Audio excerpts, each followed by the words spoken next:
시주 신규 공급 주택 절반 이상 콘도, 아파트. 캐나다 부동산 뉴스입니다. 캐나다 주요 주택 시장의 특징을 보여주는 자료가 최근 나왔습니다.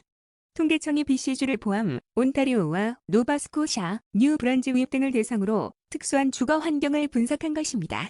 특히 BC주의 경우에는 온타리오와 함께 주거 형태가 콘도와 아파트로 더욱 치우치는 흐름을 보여주고 있습니다.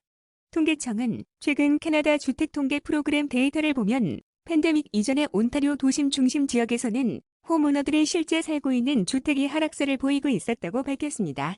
또 온타리오와 BC주에서는 콘도와 아파트로 치우치는 경향을, 뉴 브런즈윅과 온타리오에서는 거주민이 아닌 사람이 소유하는 부동산의 비중이 안정된 비중을 유지했다고 평가했습니다.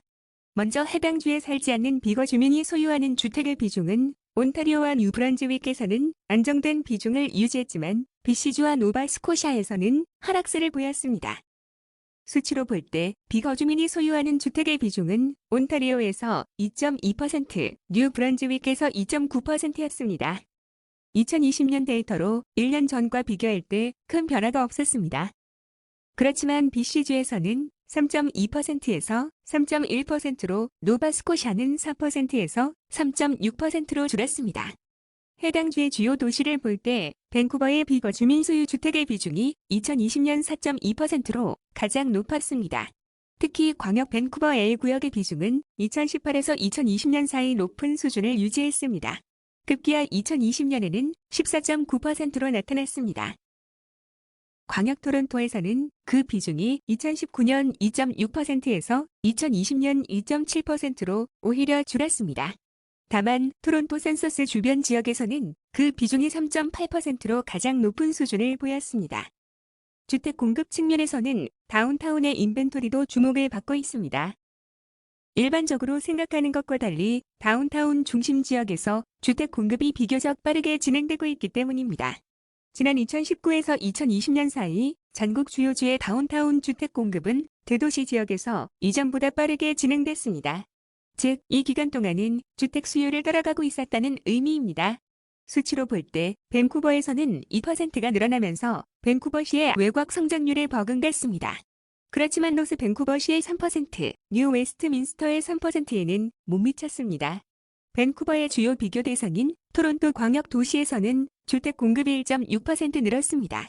토론토시의 주변 도시를 보면 지난 2018에서 2019년 사이 1.2%에서 2019에서 2020년 사이 1.6%로 늘어나기도 했습니다. 공급을 주거 형태별로 보면 BC주와 온타리오는 아파트와 콘도로 치우친 경향을 보입니다. 다만 여전히 전국 4개 주에서 가장 평범한 주거 형태는 단독주택입니다. 하지만 여기에는 두드러진 변화가 생기고 있습니다. 지난 2019에서 2020년 사이 콘도와 아파트는 BC 주택 시장에서 가장 큰 공급을 차지했습니다. 신규 공급의 무려 54.4%를 차지합니다. 온타리오도 전국에서 높은 수준인 38.8%나 됩니다.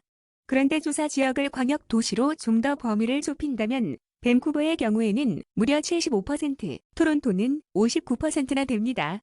반면 노바스코샤에서는 신규 공급의 64.7%가 단독주택으로 나타났습니다. 이 밖에 공터는 점점 줄어드는 모습을 보이고 있습니다. 지난 2018에서 2020년을 기준으로 신규 공터는 건축 속도를 따라가지 못했습니다.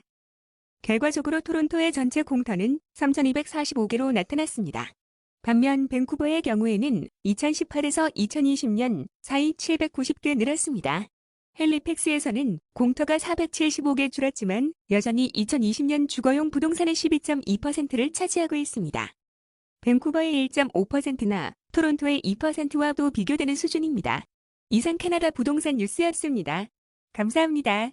부동산 밴쿠버, koreanrw.com